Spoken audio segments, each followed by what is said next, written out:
नमस्कार। आप देख रहे हैं पीएसएन मीडिया। मैं प्रमोद कुमार सक्सेना। ट्विटर के खिलाफ केंद्र की जंग रोचक मोड़ पर पहुंच गई है। 25 जून 2021 को ट्विटर ने केंद्रीय कानून मंत्री रवि शंकर प्रसाद के अकाउंट को 1 घंटे तक लॉक करके रखा। उसके बाद में अनलॉक किया भी तो उस एक ट्वीट से इस्तेमाल किए गए वीडियो को हटा दिया। इस बीच दूरसंचार मामलों की संसदीय समिति ने भी ट्विटर के इस मामले में जवाब मांगा है। किन कारणों से उसने केंद्रीय कानून मंत्री का ट्विटर अकाउंट लॉक करके रखा? दरअसल ट्विटर और भारत सरकार के बीच हर दिन सह और मात का खेल खेला जा रहा है। इसकी शुरुआत भाजपा प्रवक्ता संबित पात्रा के ट्विटर पर मैनिपुलेटेड मीडिया दर्शाए जाने के साथ हुई। पात्रा के ट्वीट में मैनिपुलेटेड मीडिया हटाने के अनुरोध को ट्विटर ने अस्वीकार कर दिया। यह सत्तारूढ़ दल के मुंह पर करारा तमाचा जड़ने जैसी कार्रवाई थी।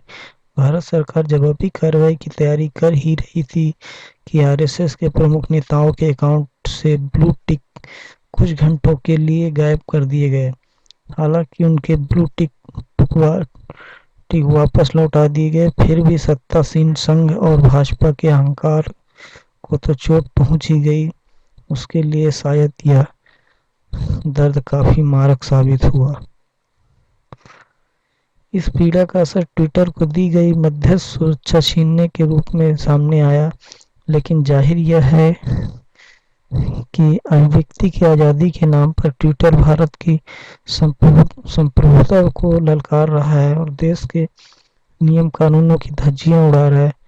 बहुत सारे लोग ट्विटर छोड़कर कू नामक सोशल मीडिया के प्लेटफॉर्म पर जाने का ऐलान करने लगे।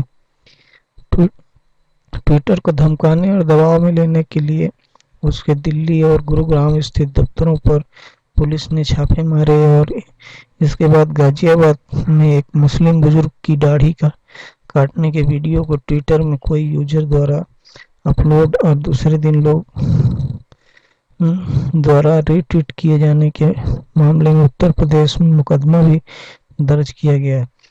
ट्विटर को नोटिस भी भेजी गई। इसे ऐसा फैसला बताया गया जैसे मोदी सरकार ने ट्विटर पर हवाई हमले करके सबक सिखा दिया है। लेकिन ट्विटर ने जवाब में आने या डरने के बजाय अपने नियमों और नीतियों के अनुसार जवाब देकर यह दिखा दिया है कि भारत में तेजी से उभर रहे डिजिटल मनुवाद के सामने घुटने नहीं टेकेगा। मसलन केंद्रीय कानून मंत्री रविशंकर प्रसाद के उपवर्णित ट्वीट मामले में ही देखें तो ट्विटर ने उनके एक पुराने ट्वीट के आधार पर 1 घंटे तक ब्लॉक कर दिया और कहा कि उन्होंने अमेरिकी कॉपीराइट कानून का उल्लंघन किया है।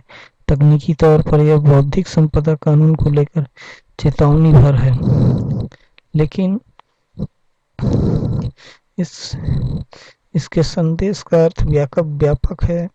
संदेश यह है कि ट्विटर अपनी रीढ़ को सीधी रख भिड़ने को तैयार है।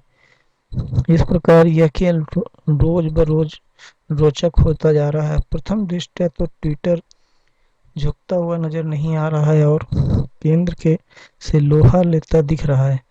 दूसरी ओर यह साफ परिलक्षित हो रहा है कि सोशल मीडिया सीढ़ियां चढ़कर सत्ता का रास्ता तय करने वाली मोदी सरकार अब उन सीढ़ियों को तोड़ने को आतुर है, क्योंकि अब सोशल मीडिया उनके जी का जंजाल बनता जा रहा है।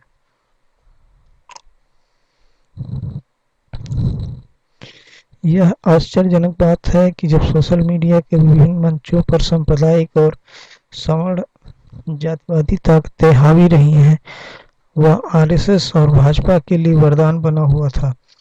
एक समय था जब एक ट्वीट पर भारत के रेल मंत्री क्या कुछ नहीं कह देते थे। प्रधानमंत्री सहित कई राजनेताओं की लोकप्रियता का पैमाना भी ट्विटर पर उनके फॉलोअर्स की संख्या से आंकी जाने लगी थी।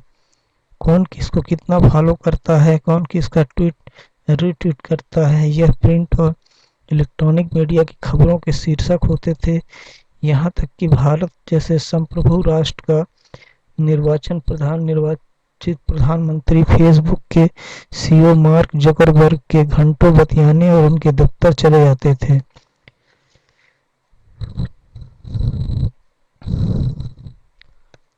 इस पूरे प्रसंग से सामाजिक पक्ष भी है। देखा जाए तो समस्या तब शुरू हुई जब माध्यमों पर दलित, आदिवासी, पिछड़े और अल्पसंख्यक जमातों से ताल्लुक युवाओं